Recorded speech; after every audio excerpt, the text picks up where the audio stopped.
दोस्तों, कैसे आप सब लोग? क्या ही कहें, बेटा प्रिंस जो बदल गए हैं शादी के बाद। शादी से पहले तो जिस माँ को वो अपनी परछाई कहते थे, आज अपनी पत्नी रंजना के साथ घूम घूम करके उसी माँ को वो भूल चुके हैं। और जो तेवर उनमें नजर आ रहा है, पहले तो माँ की एक एक बात को लेकर के वो मानते थे, यहाँ तक कि अपने भाई सचिन से भी लड़ पड़ते थे, अपनी भाभी से लड़ पड़ते थे। कल जिस माँ की हर बात उनको अच्छी लगती थी, जिस वजह से वो मनीषा से लड़ पड़ते थे और उनको हमेशा गलत ठहराते थे कि ये लोग मम्मी को सपोर्ट नहीं करते, उनकी हेल्प नहीं करते, बस हमेशा बाहर बाहर रहते हैं, कभी सिवा ना करके ससुराल में नहीं रहती, ये सब कुछ करके बहुत कुछ इनडायरेक्टली अपने थंबनेल के जरिए बहुत कुछ बोल लेते हैं। आज वही प्रिंस इतना बदल गया है कि घर छोड़ने की बात कर रहा है, अलग रहने की बात कर रहे हैं, पटना में घर देख रहे ये लोग। तो रंजना क्या पट्टी पढ़ाती पता नहीं चला। तो ये सच बात बोलते हैं कि बेटे की असली परीक्षा जो होती है वो शादी के बाद पता चलती है। बेटे के तेवर क्या है, वो माँ को सपोर्ट करेगा या पत्नी को सपोर्ट करेगा, ये शादी से बाद ही पता चलता है, पहले से कुछ पता नहीं चलता।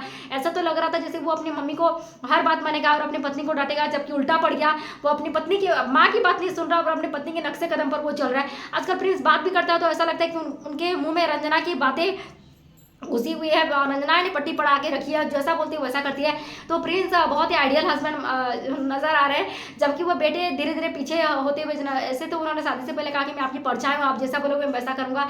जहाँ तक बात है, सचिन अपनी माँ की बात उतना नहीं मानते थे, लेकिन प्रिंस तो बाप रे, जो रंजना की जो बात मान रहे, पता ही नहीं चलता था कि प्रिंस इतने जल्दी बदल जाएंगे। शादी के 1 साल भी अभी नहीं हुआ और बहुत कुछ चेंजेस आ गया प्रिंस में। और जो नेगेटिविटी इतना क्या, उतनी मम्मी ने उनको नेगेटिविटी इतना किया, घर का माहौल ऐसा हो गया कि घर छोड़ने पर मजबूर हो गया। समझ में आता, मम्मी जी तो हर बात में रंजना को सपोर्ट कर रही थी, लेकिन ऐसा क्या हो गया घर में इतनी नेगेटिविटी कि घर छोड़ने के लिए बेटा बहुत तैयार हो गए। कुछ ना कुछ तो हुआ ही होगा, कुछ बड़ा कि ऐसे नहीं तो बेटा वो घर नहीं छोड़ते। और शिवान जैसी माहौल में हर माँ चाहती है कि मैं जैसी अपने घर के माहौल को रखती हूँ, जैसे खाना बनाती हूँ, अपने बच्चों की देखभाल करती हूँ, मेरी बहू जो बाहर से आए तो वो भी मेरे रंग ढंग में ढल जाए और मैं जैसे करती हूँ सब कुछ वैसे का वैसा करे, थोड़ा भी इधर उधर ना करे। इसी वजह से सास जो है बहू को टोकती है, लेकिन ये टोकने की वजह से रंजना को वो बात अच्छी नहीं लगती। वो कहती है कि मैं सुबह के 5 बजे से उठती हूँ और रात के 12-1 बजे तक सोती हूँ, लेकिन फिर भी इनको मुझसे दिक्कतें हैं, फिर भी मैं इनको इंप्रेस नहीं कर पा रही हूँ, कुछ ना कुछ तो दिक्कतें रह जाती है। तो ऐसे में दोस्तों क्या ही कहें, बहू को भी थोड़ा सा उम्मीद रहती है कि उसको भी थोड़ी सी तारीफ सुनने को मिले, क्योंकि आजकल की बहू अगर इतनी कर दे, सुबह से 5 बजे उठे, पूजा पाठ सबको खिला करके रात के 12 बजे 1 बजे अगर सोए,